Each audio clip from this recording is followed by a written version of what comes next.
Welcome back as we engage in part two of our series regarding defiance, conflict, how to avoid it, how to diffuse it. I'm Tom McIntyre from BehaviorAdvisor.com. How many kids engage in defiant, non-cooperative behavior? Some researchers surveyed over 1,700 schools,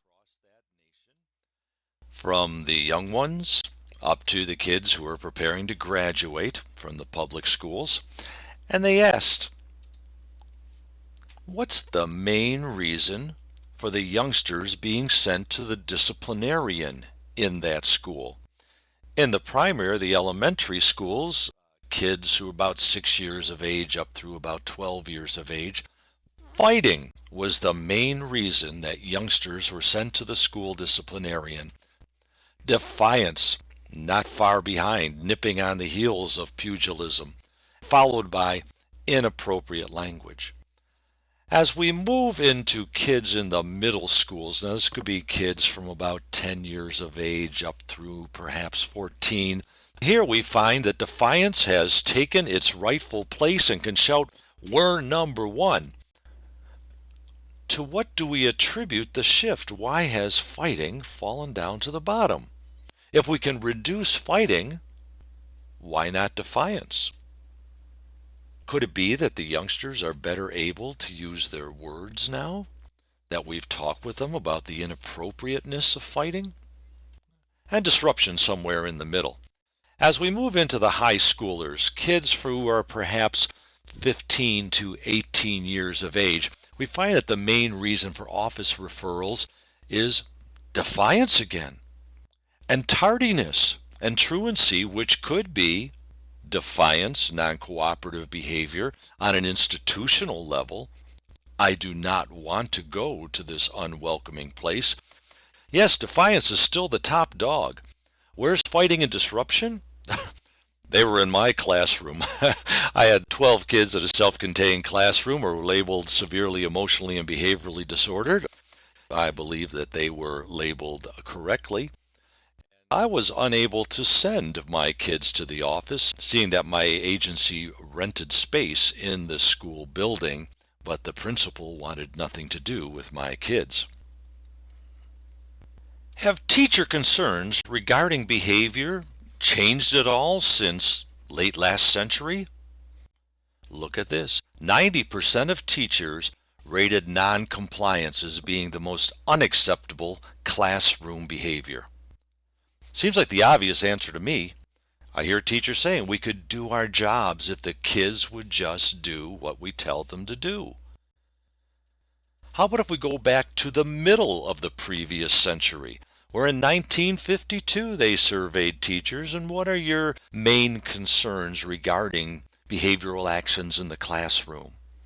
Some of the ones listed: actions that we would place in the category of being non-cooperative.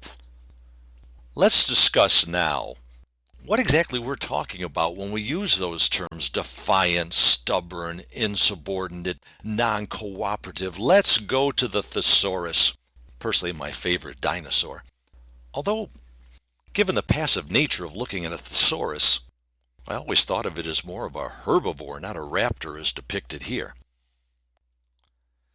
Ah, yes, Shakespeare. What are some synonyms for defiance and non-compliance? What comes to mind? What are some of the other terms that we use? Here are a few. Let's see if the ones you were thinking about are mentioned here.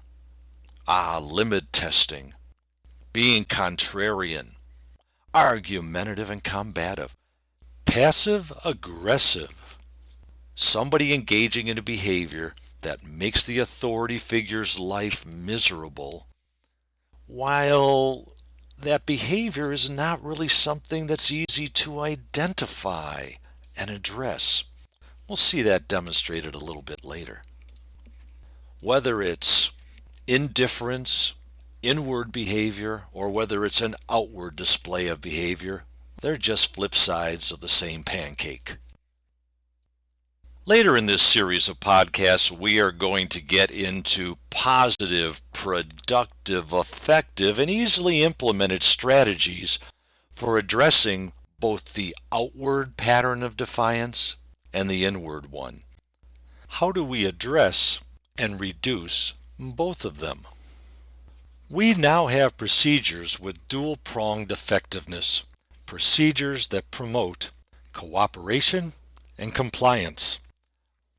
Our main intervention revolves around our role as teacher, wise mentor, counselor, or other important adult in the child's life. We model that appropriate interaction. We teach. Teaching is more than telling. And just like academics, we teach behavior. We'll delve deeper into that teaching aspect a little bit later. How do we promote self-control? We'll be talking about that. And not just self-control in the kids, self-control in us. Methods that solve the problem and create positive interpersonal bonds with our students. Yes, even those relationship-resistant students. This may be the most important aspect of working with kids who are defiant. Being able to engage in what's known as symptom estrangement. This is a term that Fritz Radel used back in the late 60s. Separate the youngster from the behavior. Yes, it's all right to hate that behavior. Say that it must cease and desist. But student, I will work with you to change your behavior for the better. But if kids are going to listen to the message, they've got to like the messenger. That's the important part. Forming relationships with our kids who are sometimes known as being oppositional. Oppositional. What exactly do we mean by that? What is the criteria for non-compliance? If we get out the dictionary, it'll say something like failure to comply with directions and routines. Alright, so we've got this rather vague and nebulous and undifferentiated explanation, but what do we actually need in the way of observable criteria to rule a behavior as being non-compliant or defiant? What's the first thing that must take place in a situation for us to at some point say non-compliance is in play here? First of all, we need a direction, right? We've got to tell someone to do something. Although sometimes we phrase it in a more subtle form, we actually put it in the form of a request. But is it non-compliance if that direction was not understood? What if another student gave a direction? Is that non-compliance? Well, it might be if that child is the table leader or the team leader. And how long do we wait before we say, I think non-compliance is happening here? Here's the criteria for non-compliance. First of all, a person with authority presents the direction. A student who was attending to that person in authority understood what the authority figure wanted. The student was developmentally able or physically able to perform that behavior. And the student failed to comply with the direction within a reasonable time period. Oh, there we're getting into some personal tolerance issues. Might you be willing to wait a little bit longer than I would? Or vice versa?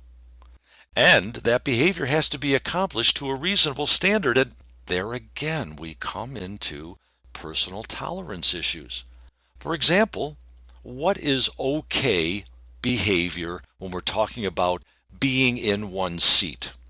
What do you expect to notice that you would say, okay, that youngster is appropriately in his or her seat? Wait a minute, both feet on the floor? Don't you ever cross your legs? Both hands on the desk? Is that always appropriate for all activities? What is acceptable? and perhaps in different situations. Now, for some of my more active kids, kids with what would nowadays be called attention deficit hyperactivity disorder and having the overactive part, they'd oftentimes be out of their seats. The first day that we were working on getting them back into their seats, perhaps the first couple of days, we defined in seat as any part of body in contact with any part of chair. By the fourth day, we're pulling in the reins. We're expecting more of the youngster. Now this youngster has to have his or her buttocks in contact with the horizontal plane of the chair. At least we've got them staying in the same place. And we would offer different options too. Oftentimes for some of our kids who were very active, they would have 2 desks or 2 seats. When they just couldn't stay in their seat any longer, they could get up and move to the other seat quickly. We also allowed at times this youngster to move. If the youngster was engaged in an activity or doing a worksheet, we might allow him or her to walk around with a clipboard, as long as they were walking in a specific area, moving in a specific area, and focused on the task. Well, we see that, just about any behavior could be deemed defiance if it doesn't go along, if it isn't in alignment with the rules we've set up, the routines that we have in place, and the directions we've given. That's a whole nother series of podcasts that you can find on behavioradvisor.com.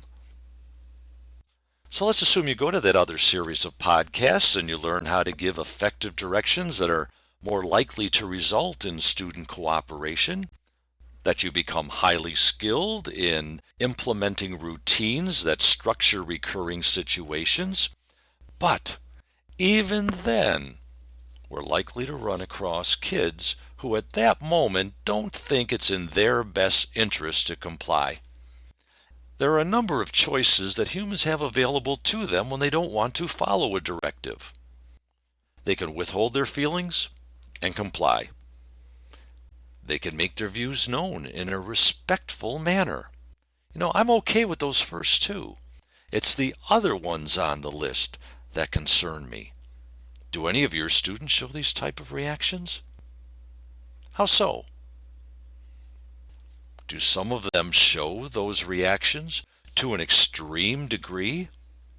Might they even fall into the category in the Diagnostic and Statistical Manual of Mental Disorders from the American Psychiatric Association, a condition known as oppositional defiant disorder? Interesting abbreviation there, eh?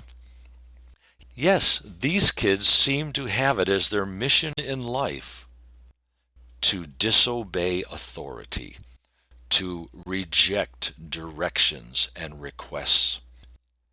Note the diagnostic criteria listed, that for at least the last half year, this youngster has been showing 4 or more of the following behaviors. I know several colleagues of mine who fit this profile. But we do have effective strategies for even our most resistant kids. They may seem at first a bit subtle, a bit soft, so to speak, but what works for all sorts of defiance is especially useful and effective, appropriate, and needed for our kids who are highly oppositional. We've completed the overview part, podcast number 2. In part 3, we'll be moving into assessment of defiance. Why does that kid keep doing that? Load part number 3, and we'll engage in that investigation.